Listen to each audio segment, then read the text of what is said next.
Aunty की condition काफ़ी crucial है और हर जगह से पाइप, चेस्ट में पाइप, नाक में पाइप, हर जगह से पाइप।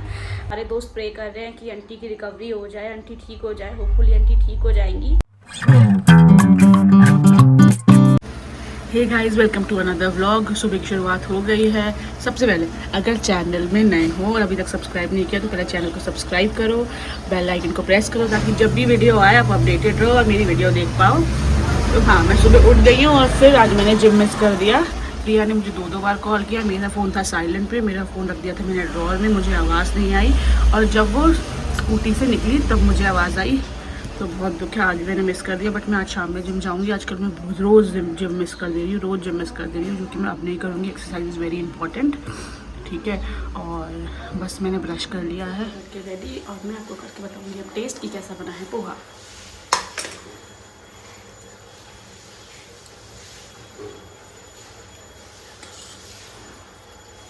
बढ़िया, एक नंबर। ये गाय आई और पानी नहीं था, फिर पापा ने पानी भरा। देखो पानी पी रही है,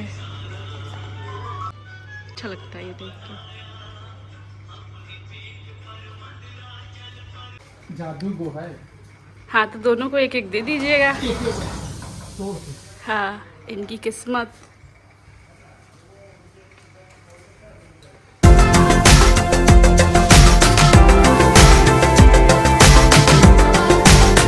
मैंने पढ़ना स्टार्ट ही किया था और मेरा जो दोस्त है, एक हमारे ग्रुप का जो दोस्त है, स्कूल के दोस्तों ग्रुप का, वो उसमें से एक दोस्त आ रखा है छुट्टी। तो नाराज़ चल रहा था 2-4 बार से, क्योंकि मैं मिल नहीं पा रही थी।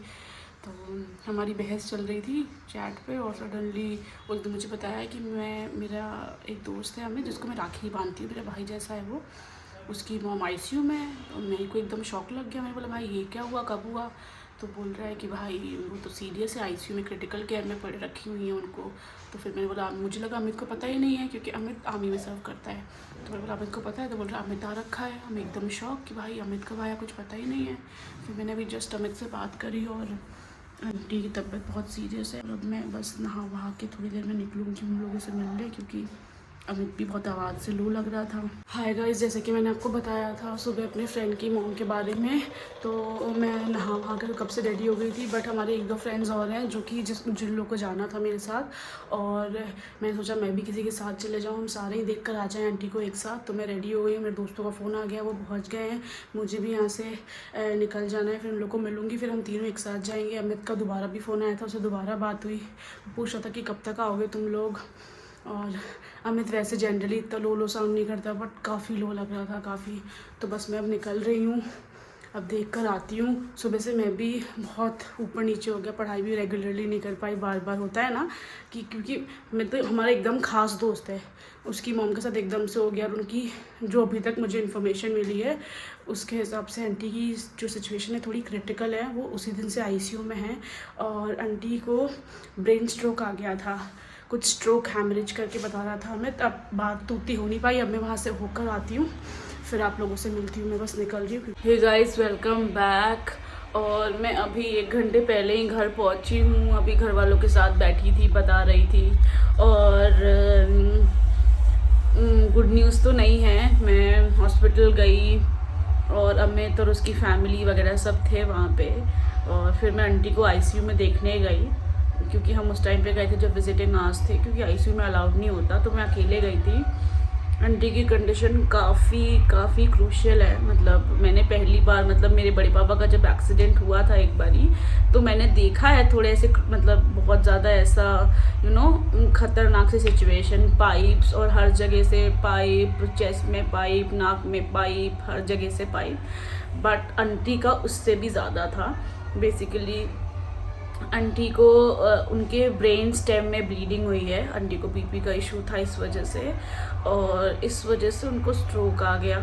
3 दिन से आंटी अनकॉन्शियस है। और मैं तो बहुत ज़्यादा, मतलब मेरे को अजीब हो गया। ऊपर से फिर मैं उनकी एक बार ऐसी रिपोर्ट्स देखने लगी वहाँ पे, तो आंटी की 3 दिन से आंटी को लगातार फीवर आ रहा है, 107, 109, इतना हाई उनका फ़ीवर गया और 3 दिन से उनके फ़ीवर में आराम नहीं है। वहाँ पे जो जो नर्स अटेंड करती है, मैंने उनसे भी पूछा कि फ़ीवर में इनके तो कोई इम्प्रूवमेंट नहीं है।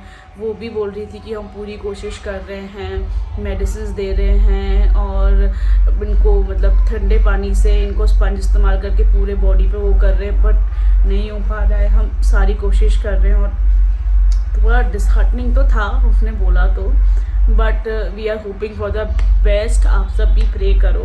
वो हमारे बहुत क्लोज फ्रेंड की मॉम है, मतलब किसी के साथ भी होगा तो हम तो चाहेंगे किसी के साथ ये चीज़ें ना हो, बट वही है कि काफ़ी उसके बाद से मैं वहाँ से आई तो उतना होता है कि थोड़ा लो सा ही लग रहा था। फिर मैं आ गए, पापा मम्मी पूछने लगे, मम्मी भी बोल रही थी जाने के लिए, बट फिर मैंने मना इसलिए कर दिया क्योंकि मम्मी को खुद दिल में बहुत उनकी धड़कन वगैरह बढ़ जाती है, उनकी हार्ट बीट बहुत तेज़ हो जाती है, तो इसीलिए मम्मी को लेने ही गई क्योंकि मैंने देखा नहीं था। और फिर मैं जब देख के जब तो मैंने बोला कि मेरा डिसीजन बहुत अच्छा था, मैं मम्मी को लेके नहीं गई क्योंकि एक तो वो अनकॉन्शियस है, बात नहीं हो सकती, और फिर वैसे देख कर आया मम्मी की तबीयत ख़राब हो जाए तो वो मैं बिल्कुल अफोर्ड नहीं कर सकती थी।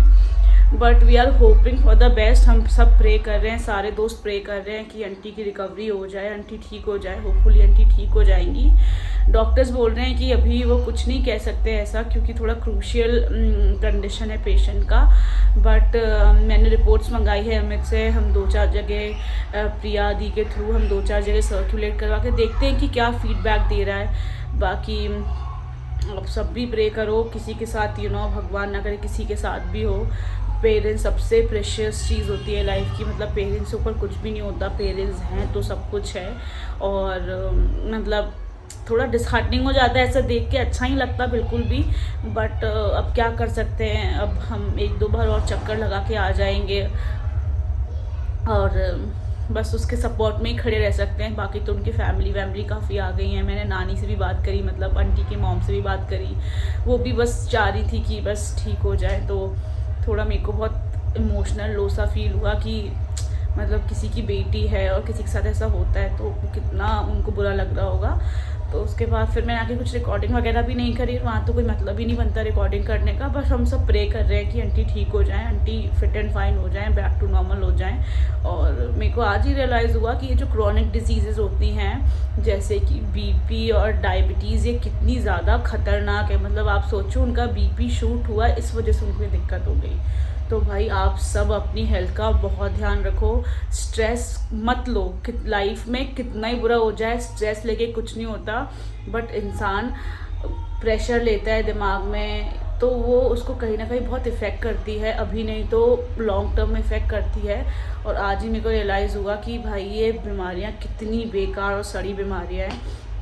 हेल्दी खाओ, अच्छे से रहो, लाइफस्टाइल अच्छी रखो, एक्सरसाइज करो, जितनी कोशिश कर सको कि आप इन डिजीज़ेस से बचो उतनी आप कोशिश करो। ऑफ कोर्स कुछ चीज़ें अनअवॉइडेबल हो जाती है क्योंकि कुछ चीज़ें जेनेटिकली आप में पास ऑन हो जाती है, जैसे डायबिटीज़ वन ऑफ देम है कि वो जेनेटिकली पास हो जाती है, और बीपी का भी बहुत बार ऐसा बोलते हैं कि जेनेटिकली पास ऑन हो जाती है। तो बट ये है कि अगर आपको हो भी जाए तो आप मेडिसिन अपना ध्यान पूरा रखो, क्योंकि जब आपके हाथ में बीमारी रोकना नहीं है पर आप उस कंट्रोल करना आपके हाथ में। अपनी डाइट पे ध्यान दो, मेडिसिन पे ध्यान दो, एक्सरसाइज करो, घूमो फिरो, ताकि आपकी बॉडी जो है वो सही रहे। ज़्यादा आज का दिन बहुत ही ज़्यादा टफ़ था हम सभी के लिए, बहुत ज़्यादा टफ़ था। मतलब हम तो कोशिश कर रहे थे कि अमित हंसे, हम तो जोक्स वगैरह मार रहे थे ताकि, पर वो प्रेशर तो है, वो रहता ही है भाई। जिसके माँ बाप होते हैं वो हम जब इतना फील कर पा रहे हैं तो वो किस कंडीशन के थ्रू जा रहा होगा अंदर। और वैसा है भी नहीं कि वो अब फौजी इंसान अपने इमोशंस को दिखाता नहीं है, तो वो तो दिखा नहीं था, बट हमें फील हो रहा था कि वो जैसा हंसमुख है या बात करने वाला, मतलब वो लो था। तो हमने कोशिश तो करी शेयर करने के लिए, बट बस आंटी ठीक हो जाए, बाकी तो हम लोग को कुछ नहीं चाहिए, बस ठीक हो जाए, वो हेल्दी हो जाए। हम बस सब यही प्रे कर रहे हैं। और गाइज़ आज का मैं व्लॉग यहीं एंड करती हूँ। Bye bye, take care.